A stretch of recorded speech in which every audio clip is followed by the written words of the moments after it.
on the one hand, the US is better positioned to deal with some of the challenges of the future because we've been grappling with issues of diversity for much longer than a place like Finland that is just now. I mean, I went to a school in Finland that has 30% immigrants, most of them refugees from places like Somalia and Iraq.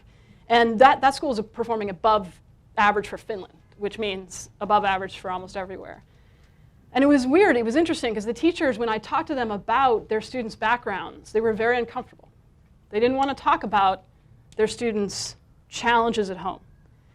As one teacher told me, I want to treat each of them as if they're a pearl. I don't want to start making excuses for them, which sounds just like the culture of excuses that we've been talking about here and has become sometimes controversial in charter schools and so forth. Right. But it's like they don't have this background that we have. They don't have this history, and that's good and bad, right? I mean, on the one hand, they don't know what they're doing. On the other hand,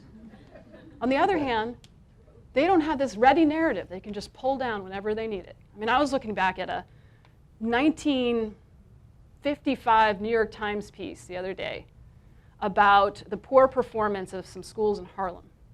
And it was the exact same language. The people were defending it, saying, what can you expect? These, well, back then they said, these black children, what can you expect? This is all they can do.